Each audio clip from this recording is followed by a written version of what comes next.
BPL এ Dhaka ক্যাপিটালসের mentor হিসেবে বাংলাদেশে পা রাখছেন শোয়েব আক্তার। ঢাকা ক্যাপিটালস কর্তৃপক্ষ তার কিছু ছবি শেয়ার করছে। সেখানে একটা ছবি খুব চোখ কাড়লো। কালো একটা টাইট টি শার্ট পরা, পকেটে দুই হাত, একেবারে মাসল বেরোয় আসছে এবং চোখ দুটো সামনে তীক্ষ্ণ সেই চোখ নিয়ে তাকায় আছেন। তো এই ছবিটা আমাদেরকে যৌবনে বা যৌবনের একটু পরে ওই যে তুঙ্গ সময়টাতে ফিরায় নিয়ে গেল, যে পুরো পৃথিবী একটা মানুষ আচ্ছন্ন করে রাখছিল তার এই শক্তি দিয়ে, এই যে বিশাল দৈহিক শক্তি দিয়ে। সেই শক্তিটার বহিঃপ্রকাশ ছিল প্রচণ্ড গতিতে বল ছুটতে পারা। এই পরিচয়টাই তার সারা জীবন থেকে গেল, যে পৃথিবীর সর্বকালের সবচেয়ে দ্রুত গতির বোলার। কিন্তু শোয়েব আক্তার আসলে এর চেয়ে অনেক বেশি কিছু ছিলেন। শোয়েব আক্তার অনেক বেশি ছিলেন। শোয়েব আক্তারের মতো কার্যকর ইয়র্কার মারতে পারা, শোয়েব আক্তারের মতো করে ম্যাচ ঘুরায় দিতে পারা এমন বোলার পৃথিবীতে খুব বেশি আসে নাই। কিন্তু সেই সব কিছু থাকলো কই? ইতিহাসে লেখা থাকলো কই? সব কিছু তো শুধু আমাদের মাথায় স্মৃতিতে থেকে গেল। ইতিহাসে রয়ে গেল ডোপ কেলেঙ্কারি, ইতিহাসে রয়ে গেল দফায় দফায় ইনজুরি, বোলিং অ্যাকশন নিয়ে প্রশ্ন, সতীর্থরে পিটাইতে যাওয়া, কত কি কত কি, বোর্ডের সঙ্গে ঝামেলা, এই সব কিছু রয়ে গেল। এবং সব কিছুরে যখন ফিরে দেখি, পেছন ফিরে তাকায় দেখি, তখন বারবারই মনে হয় যে একটা ছেলে, একটা দানব আকৃতির দেহের মধ্যে থাকা একটা অবুঝ ছেলে, যে ছেলেটাকে কোনো কেউ বুঝতে পারে নাই, অন্তত তার দেশের লোকজন বুঝতে পারে নাই। সে না বোঝার জন্যই শোয়েব আক্তার হয়ে উঠতে পারলো না। মানে সর্বকালের সেরাদের তালিকায় বোলার হিসাবেই তার নাম থাকা উচিত ছিল।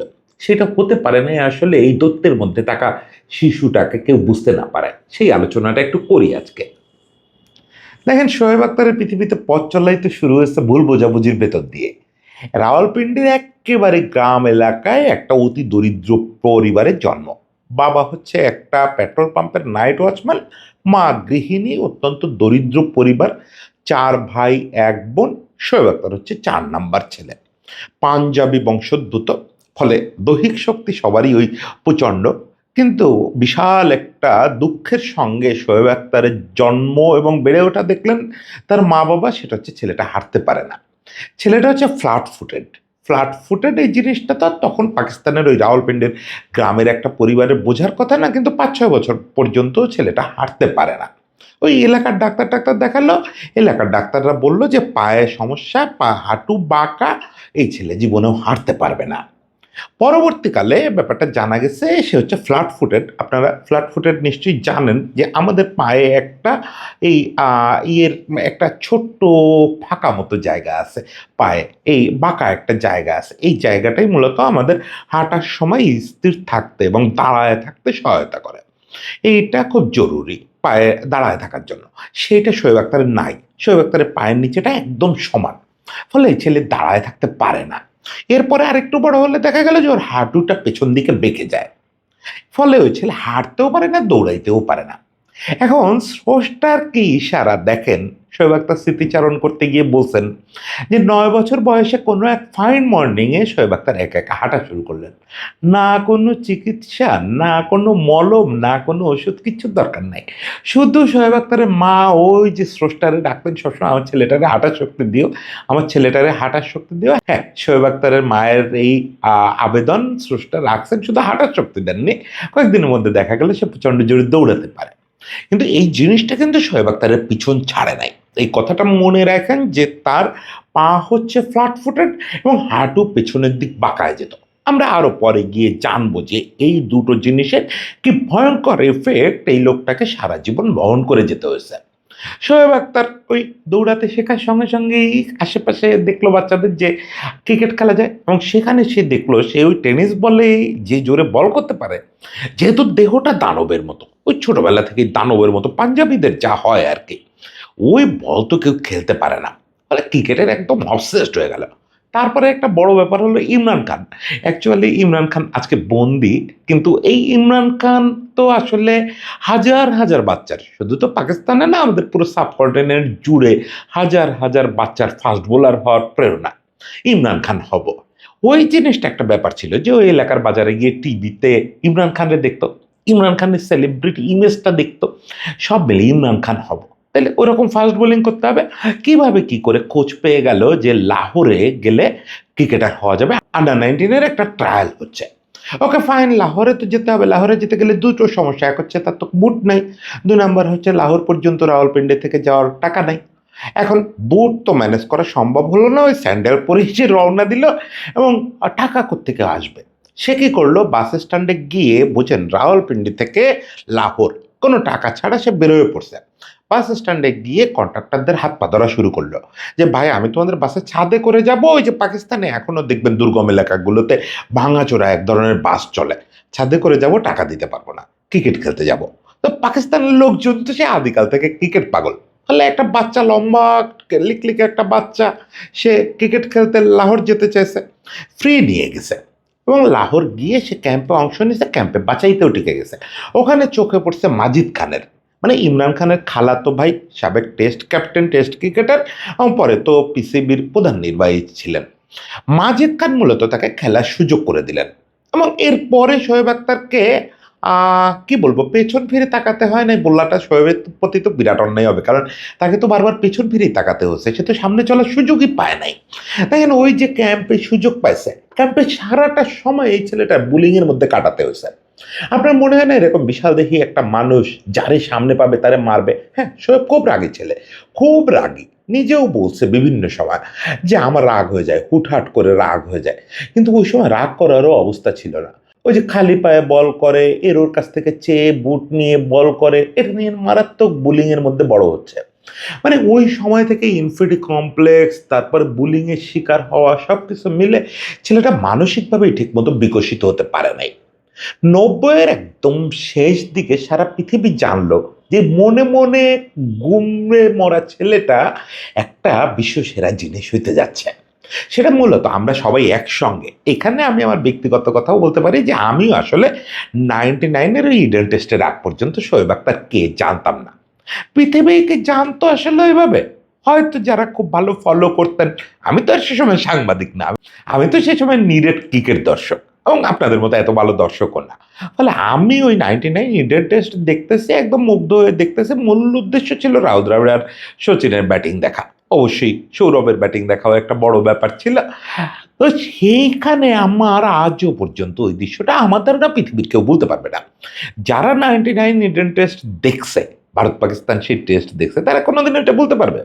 সচিনের আউটটা ব্যাপার না, সচিনের আউটটা যে পরে ডেলিভারিতে হলো Rahul Dravid almost set batsman, 24/5 run করে ফেলছেন। সেই অবস্থায় ওই ভয়ানক এক ইনসুইঙ্গিং ইয়র্কারে রাহুল দ্রাবিড়ের লেগ স্টাম্পটা উপড়ে চলে গেল, বাকি দুটো স্টাম্প ক্লোজ হয়ে গেল। মানে এই দৃশ্যটা আমি জীবনেও বলবো না। তার চেয়ে বেশি বিস্ময় রাহুল দ্রাবিড়ের চোখে। রাহুল দ্রাবিড় প্রথমে একবার শোয়েব আক্তারের দিকে তাকালেন, তারপরে স্টাম্পের দিকে তাকালেন। মানে রাহুল দ্রাবিড় সর্বকালের সেরা ক্রিকেট পণ্ডিত, ক্রিকেটের সবটুকু যার ব্যাটে আছে, সেই লোকটা হতভম্ব হয়ে গেল যে এটা কেমনে হয় এই ইডেনের এই মরা উইকেটে এরকম ভয়ঙ্কর পেস জেনারেট করে এরকম একটা ইনসুইঙ্গিং ইয়র্কার মারা। রাহুল দ্রাবিড়ের ওই আউটটাই আমার কাছে শোয়েব আক্তারের এখনো পর্যন্ত প্রতীক। এরপরে শোয়েব আক্তার তো অনেক কিছু করছে, পরের বলেই সচিন টেন্ডুলকারের বিস্ময়করভাবে তার মিডল স্টাম্প একই রকমভাবে উপড়ায় দিছে। সেটা ইনসুইঙ্গিং ইয়র্কার ছিল না, ইয়র্কার ছিল। মানে এইরকম কীর্তিত্ব শোয়েব আক্তারের আপনি হিসাব করলে এত বড় একটা বই লিখতে হবে যে শোয়েব এরকমভাবে কতবার পৃথিবীরে কাঁপায় দিছে। ওই বছরই ওই 99 ওয়ার্ল্ড কাপের কথা ভাবেন না কেন, 99 ওয়ার্ল্ড কাপে পাকিস্তান আনএক্সপেক্টেডলি ফাইনালে চলে গেল। আনএক্সপেক্টেডলি, তখন পাকিস্তান ফেভারিটদের মধ্যে না, তখন ফেভারিট মূলত অস্ট্রেলিয়া, সাউথ আফ্রিকা। সেই পাকিস্তান যে আনএক্সপেক্টেডলি ফাইনালে গেল, সেটা গেল কিন্তু মূলত শোয়েবের হাত ধরে। বিধ্বংসী সব বোলিং, বিশেষত সেমিফাইনালে নিউজিল্যান্ডের বিপক্ষে যে বোলিংটা করছিল রে ভাই, ইংলিশ কন্ডিশনের সর্বোচ্চ ফায়দা মনে হয় নিচ্ছে শোয়েব আক্তার।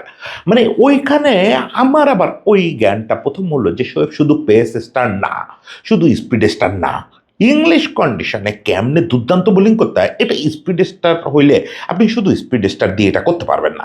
সেটা শোয়েব আক্তার বুঝাই দিল ওই বছরই, যে আমি অ্যাকচুয়ালি ভালো ফাস্ট বোলার, দুর্দান্ত ফাস্ট বোলার, প্রয়োজন হলে বা যখন স্পিডের কম্পিটিশনটা হয় ওটা করব, কিন্তু ভালো ফাস্ট বোলার। পরে ফাইনালে সে ভালো বল করার পরেও পাকিস্তান যাচ্ছে তাই এইভাবে হেরে গেল। পাকিস্তান একটা ওয়ার্ল্ড কাপ মিস করলো। এরপরে শোয়েব আখতারের 2003 সাল পর্যন্ত যদি বলেন উত্থানই উত্থান 2001-2-তে অন্তত 3-4 বার এরকম দাবি বিভিন্ন জায়গায় শোনা গেল যে শোয়েব আখতার 100 মাইলের ব্যারিয়ার ভেঙে ফেলছে। 100 মাইলের ব্যারিয়ারটা তখন একটা মিথ যেটা আদৌ কেউ কোনোদিন মানতে পারবে? জেফ থমসন 1975 সালে 100 মাইলের ওপরে বল করছিলেন বলে ক্রিকেট বিশেষজ্ঞরা দাবি করেন। এখন এটা নিয়ে বহুত ভেজাল আছে। এক পক্ষ বলে যে জেফ থমসন অ্যাকচুয়ালি 165 কিলোমিটারে বল করছে, এক পক্ষ বলে যে না, জেফ থমসনের এটা মিসআন্ডারস্ট্যান্ডিং ছিল, উনি 160 কিলোমিটারও স্পর্শ করতে পারেন নাই, মানে 100 মাইল হয় নাই। এখন এটা হয়েছে কি, তখন তো আসলে ওই যে রাডার প্রযুক্তিতে বলের গতি মাপা হতো এবং ওইটা একটা ভেজাল ছিল। ওইটা হচ্ছে উইকেটের মাঝ বরাবর আসার পরে বলের গতিটা দেখতো, রিলিজ পয়েন্টে গতিটা দেখতো না, ফলে ওইটা দিয়ে আসলে অবিতর্কিত একটা গতি পাওয়া সম্ভব না। ওকে, তারপরেও সারা পৃথিবী মোটামুটিভাবে মেনে নিছে যে 160 কিলোমিটার গতিতে 1975 সালে জেফ থমসন বল করছিলেন। এখন এই জিনিসটা 1 নাম্বার হচ্ছে এটাকে টপকানো, এটা একটা বিরাট ব্যাপার। 2 নাম্বার হচ্ছে আধুনিক এই স্পিড গান আসার পরে জিনিসটা একবার করে দেখানো, মানে একটা চোখে আঙ্গুল দিয়ে দেখানো যে একজন ফাস্ট বোলার 100 মাইলের উপরে বল করতে পারে। সেই জিনিসটা কিন্তু শোয়েব 2022 সালে খুব কড়া করে দাবি করলো। নিউজিল্যান্ডের বিপক্ষে একটা ম্যাচে সে 100 মাইল স্পর্শ করলো, রীতিমতো স্পিড গানে ওটা শো করলো। এখন ভেজালটা হলো অনেক রকম। প্রথমত হচ্ছে ওটা কেউ বিশ্বাস করলো না, সবাই ভাবলো, এখনো ঘটে না, দেখবেন মাঝে মাঝে স্পিনারের ডেলিভারিরও 160 কিলোমিটার দেখায় ফেলে স্পিড গান, ওরকম একটা ত্রুটি।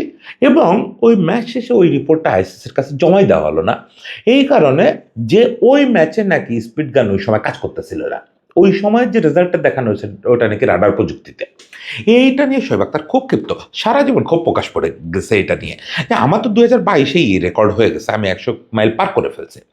যাই হোক, এই মধ্যে আবার মঞ্চে ব্রেটলির আবির্ভাব হলো। দুজনই রেগুলার 157, 58, 59, 60 এরকম বল করতেছে। এই ভার্নন ফিল্যান্ডার পর্যন্ত, ওই সময়টা কি একটা সময়। এর কিছুদিন পর আবার শন টেট আসলো, আরে বাপ রে বাপ, পেস চারিদিকে শুধু পেস। ব্রেটলি আর শোয়েব আখতার খুব ভালো বন্ধু ছিল, একজন আরেকজনের খুব কোচাকুচি করতো, কে আগে 161 করবে, মানে 100 মাইল করবে। শোয়েব আখতার মেরে দিল হচ্ছে ওই 99 ওয়ার্ল্ড কাপ কাঁপালো ওভাবে 2003 ওয়ার্ল্ড কাপে। 2003 ওয়ার্ল্ড কাপ তো পাকিস্তানের জন্য একটা ভুলে যাওয়ার মতো স্মৃতি হয়ে থাকবে, বিশেষত ওয়াকার ওয়াসিমের যে গন্ডগোল, বাজে পারফরমেন্স, সব কিছু মিলে। কিন্তু শোয়েব আখতার এটা আজীবন ভুলতে পারবেন না। ওখানে ইংল্যান্ডের বিপক্ষে মেরে দিল, সেই 100 মাইল হয়ে গেল 161.3। এখন এখানে আবার ব্যাপার হচ্ছে যে 161.1 সে পরে টেস্টে মারছে। এখন এগুলোর কোনটা রেকর্ড কিভাবে দেখে, তবে 161.3টাই আসলে এখনো পর্যন্ত রেকর্ড। এটা সবচেয়ে গ্রহণযোগ্য রেকর্ড, সবচেয়ে বিশ্বকাপের মতো আসরে সবচেয়ে আধুনিক মেশিনে মাপার রেকর্ড 161.3। পরে ব্রেটলি 161 স্পর্শ করছেন, 160 স্পর্শ করছে শন টেট, আর বোধহয় আর কেউ কি স্পর্শ করছে খেয়াল নেই। এই তিনজনের কথা মনে আছে, আমাদের সময় এই তিনজন স্পর্শ করছিলেন, এছাড়া আর কেউ 160 স্পর্শ করতে পারেন নাই। সেখানে শোয়েব আখতার অন্তত পক্ষে স্বীকৃতভাবে মেশিনের সামনে 4-5 বার 161-তে গেছে। এখন ওই যে আইসিসির মুশকিল যে এক এক জায়গায় তাদের স্ট্যান্ডার্ড এক এক রকম থাকে, তারপরে হাওয়া টাওয়া নানা রকম বিবেচনা নিয়ে সবগুলোর রেকর্ড কিপ করা হয় নাই। এখন বিভিন্ন রেকর্ডে আপনি বিভিন্ন রকম দেখবেন, কোথাও দেখবেন শোয়েবের একারই কয়েকটা ডেলিভারি আছে 161-র উপরে, কোথাও দেখবেন একটা মাত্র ডেলিভারি, ওই 2003-এরটা উল্লেখ করা হচ্ছে। যাই হোক, 2003 পর্যন্ত সে একটা তুঙ্গ ফর্মে 4-5ও দুর্দান্ত কাটতেছে, টেস্টে সে একবারে করে দিচ্ছে। ওই সময় একটা রেকর্ড সম্ভবত এরকম ছিল যে শোয়েব আখতার বিশ্বের সেরা বোলার এই অর্থে যে সে ম্যাচ জয়ী ইনিংসগুলোতে প্রতিপক্ষের উইকেট তোলায় দলের ভিতরে সবচেয়ে বেশি হারে উইকেট তুলছে। যা বোঝাই যাচ্ছে যে নানা রকম সাকসেস এনে দিচ্ছে অমুক তমুক, কিন্তু এর মধ্যেই আর কি একের পর এক বিতর্ক তারে ঘিরে ধরা শুরু করলো। ওই যে বলছি যে ছোটবেলার ওই ব্যাপারগুলো মনে রাখেন। প্রথমত হচ্ছে ফ্ল্যাটফুটের সাপারিংসটা আর একটু পরে বলি, তাহলে আগে বললি হচ্ছে হাইপার এক্সটেন্সিভ নি অ্যান্ড হাইপার এক্সটেন্সিভ কোন উইল। এ দুটো জিনিস ওই যে পা পেছনের দিকে বেঁকে যেত পোলিও আক্রান্ত শিশুদের মতো, ওরা আসলে ছিল হাইপার এক্সটেন্সিভ নি। এখন তার দুর্ভাগ্য চক্রে বা সৌভাগ্য চক্রে যেটাই বলেন, দুর্ভাগ্য চক্রে তার দুটো হাঁটুও হাইপার এক্সটেন্সিভ, তার দুটো কনুইও হাইপার এক্সটেন্সিভ। হাইপার এক্সটেন্সিভ কনুই কি জিনিস? এই যে দেখেন না বুমরা, এবং বুমরা সারা জীবন শোয়েব আক্তারের কাছে কৃতজ্ঞ থাকা উচিত। কেন সেটা বলতেছি, ওই হাইপার এক্সটেন্সিভ হাঁটু ফ্ল্যাট ফুট এটার সাফারিংস আছে, আর হাইপার এক্সটেন্সিভ কনুর একটা উপকারিতা আছে, সেটা হচ্ছে বুমরাও সেই সুবিধাটা পায়। এটার ফলে আপনার হাত আর কি একটা গুলতির মতো আচরণ করে, যে আপনি হাত পেছনের দিকে বেশি বাঁকাইতে পারেন, অটোমেটিক বাঁকায় যায়। ফলে আপনি বিন্দুমাত্র চাকিং না করেও বাড়তি পেস জেনারেট করতে পারেন, বাড়তি একটা সারপ্রাইজিং গতি দিতে পারেন। এখন এই জিনিসটা শোয়েব আক্তারের বিপক্ষে ভয়ানক একটা অভিযোগ হয়ে দাঁড়ালো যে শোয়েব আক্তার চাক করে। এটা আর মুরালি ধরনের টাইম ফ্রেম কিন্তু খুব কাছাকাছি সময়। বারবার শোয়েব আক্তারকে নিষিদ্ধ করে, বারবার শোয়েব আক্তারকে সাসপেক্ট করে, রিপোর্ট হয়, শোয়েব আক্তার নিষিদ্ধ হয়, বায়োমেকানিক্স পরীক্ষা দেয়, পাশ করে যায়। এবং আইসিসি তো একটা ফাতরা সংস্থা, আইসিসির মতো ফাতরা সংস্থায় দিন দুনিয়া আর আপনি পাবেন না। মুরালিধরনের বোধ হয় 8 বার না 9 বার টেস্ট করাইছে, মুরালিধরন লোহার বর্ম পরেও বল করছে। শোয়েব আক্তারেরও একই অবস্থা। শোয়েব আক্তার যে কতবার পরীক্ষা দিয়েছে আর কতবার আইসিসির ল্যাব থেকে রায় পাইছে হাইপার এক্সটেন্সিভ কোনোই বললে তার হাত বাঁকা মনে হয়, আসলে বাঁকা না। ওই যে বললাম যে এইটা বুমরা সারা জীবন কৃতজ্ঞ থাকা উচিত শোয়েব আক্তারের কারণে। কারণ শোয়েব আক্তার সেই লোক যে আসলে বায়োমেকানিকদের বোঝাইতে পারছে, মানে ক্রিকেট বায়োমেকানিকদের যে হাইপার এক্সটেন্সিভ নি বলে একটা ব্যাপার আছে, সেটার কারণে হাত বাঁকা হচ্ছে বলে মনে হয়। এবং এটা একটা বড় কৃতিত্ব দিতে হবে অস্ট্রেলিয়ার একটা ইউনিভার্সিটি, ওয়েস্টার্ন অস্ট্রেলিয়া বা কি একটা ইউনিভার্সিটি ভুলে গেছি। ওই ইউনিভার্সিটিটা শোয়েব আক্তারের অ্যাকশন নিয়ে এক্সটেন্সিভ কাজ করছিল। ওরা ফ্রেম বাই ফ্রেম করে করে ওদের যে বায়োমেকানিক বিভাগ, ওই বিভাগটা ওরা দেখাইছিল যেটা খুব ন্যাচারাল, এটা একদমই কিছু না, কৃত্রিম কিছু না, সে হাত বাঁকায় না। তারপরে গিয়ে আইসিসির বায়োমেকানিকরা এটা বিশ্বাস করছে, এবং সেটার সুফল আজকে বুমরা ভোগ করতেছেন, কারণ তারই কেউ সন্দেহের চোখে, এই জন্য যারা জানে ব্যাপারগুলো তারা দেখে না, কারণ শোয়েব আক্তারের ওই কেস স্টাডিটা রয়ে গেছে পৃথিবীতে। এখন কথা হচ্ছে যে শুধু কি সুবিধা? না, না রে ভাই, এই হাইপার এক্সটেন্সিভনেস কিন্তু একটা লোকের জন্য ভয়ানক। আপনি বুমরারে দিয়েই বুঝবেন যে বুমরা কত ইনজুরিতে পড়ে এই হাইপার এক্সটেন্সিভ কনুইর জন্য। সেখানে শোয়েব আক্তারের সমস্যা আরও বেশি, তার হচ্ছে দুটো হাঁটুও হাইপার এক্সটেন্সিভ, মানে কি ওই পেছন দিকে বেঁকায় যায়, পেছন দিকে বেঁকায় যায়। আর হচ্ছে দুটো পা ফ্ল্যাট, ফ্ল্যাট ফুট। এখন ফ্ল্যাট ফুটের আরেকটা সমস্যা, যেটা যদি বা ফ্ল্যাট ফুটের লোকজন হাঁটতে শেখেও, যেমন উসাইন বোল্টও কিন্তু ফ্ল্যাট ফুটেড। এখন উসাইন বোল্টের ক্ষেত্রে উসাইন বোল্টের জীবনটা সার্ভাইভ করানোর জন্য যখন সে দৌড়বিদ হয়েছে, তখন ওই যে জুতা নির্মাতা প্রতিষ্ঠান তার জন্য আলাদা করে জুতা ডিজাইন করছে, যেটাতে কৃত্রিমভাবে ওই পায়ের ফাঁকটা তৈরি করে দেওয়া হয়েছে। এখন শোয়েব আক্তার তো তার জীবনের সিংহভাগ সময় ওই দামের জুতাই কোনোদিন পরতে পারে নাই, তার জন্য আলাদা করে জুতা বানানো তো দূর কি বাদ। ফলে শোয়েব আক্তার সারাটা জীবন ওই ফ্ল্যাট ফুট নিয়ে বল করে গেছে। এখন আপনি চিন্তা করেন, একটা লোক অলমোস্ট 30 গজ দৌড়ায় এসে প্রত্যেকটা ডেলিভারি করতেছে, ল্যান্ডিংয়ের সময় তার পা কোনো রকম শক অ্যাবজর্ব করতেছে না, যেহেতু পায়ের ওই ফাঁকাটা নাই। ফলে পুরোটা ধাক্কা এসে লাগতেছে এই হাঁটুতে, এবং হাঁটু আবার হাইপার এক্সটেন্সিভ, প্রতিটা ধাক্কায় হাঁটুটা পেছনে চলে যাচ্ছে। মানে প্রত্যেকটা ডেলিভারিতে, প্রত্যেকটা রান আপে তার হাঁটুটা ক্ষতবিক্ষত হচ্ছে। এর ফলে তাকে দিনের পর দিন মাঠে থাকতে হয়েছে। ক্রিকেট ফর একটা লেখা পড়ছিলাম অনেক আগে, যতগুলো টেস্ট তার ক্যারিয়ারে 2007 পর্যন্ত মাত্র টেস্ট খেলছেন, তারপরে টেস্ট খেলে ছেড়ে দিতে হয়েছে। এটুক সময়ও পাকিস্তান যতগুলো টেস্ট খেলছে তার অর্ধেকের বেশি সময় শোয়েব আক্তারকে মাঠের বাইরে থাকতে হয়েছে, বেশিরভাগটা সময় ইনজুরির জন্য। এছাড়া পাকিস্তান ক্রিকেট বোর্ডের কিছু ফাতরামের জন্য। এই যে বললাম আইসিসি একটা ফাতরা সংস্থা, তার চেয়ে ফাতরা তো পিসিবি। আর পিসিবি এই পৃথিবীতে আমার ধারণা সবচেয়ে ফাতরা স্পোর্টস ফেডারেশন।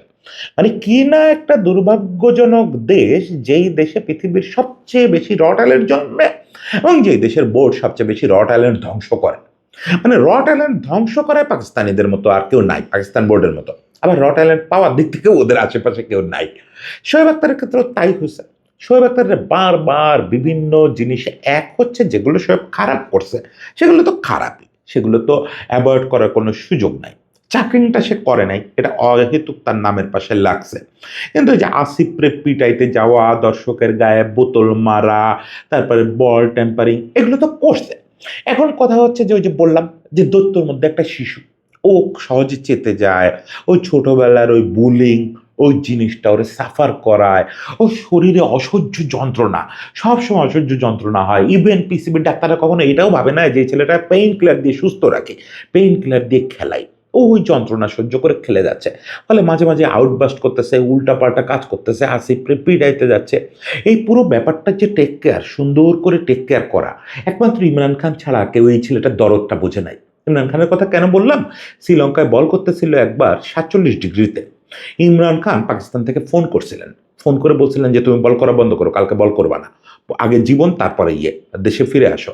এটা তো শ্রম আইনও বিরোধী, ওখানে ক্রিকেট খেলা যায় না, বাকিদের কথা বাদ দাও, তুমি এখানে বল করলে বাঁচবা না। সত্যি সত্যি সব পরদিন অজ্ঞান হয়ে পড়ছিল মাঠে, ওখান থেকে তার পাকিস্তান ফিরে আসতেছিল।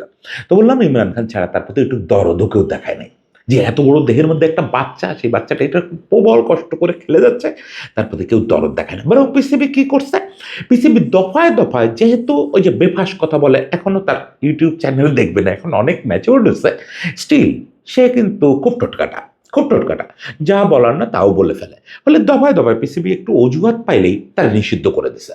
সবচেয়ে কেলেঙ্কারিটা হলো ডোপ, ডোপ কেলেঙ্কারি। শোয়েব আক্তার ডোপ নিছিল কিনা এইটা কিন্তু পিসিবি প্রমাণ করতে পারে নাই। শোয়েব আর আসিফরে একসঙ্গে নিষিদ্ধ করা হলো, শোয়েবকে 5 বছরের নিষেধাজ্ঞা দিয়ে দেওয়া হলো। শোয়েব আপিল করলো, সেই জিনিস কোর্টে গেল, কোর্টে যাওয়ার পরে তার উকিলরা প্রুভ করতে পারলো যে প্রথমত হচ্ছে শোয়েব ইন্টেনশনালি কোনো ড্রাগ নেয় নাই, নিষিদ্ধ ড্রাগ নেয় নাই।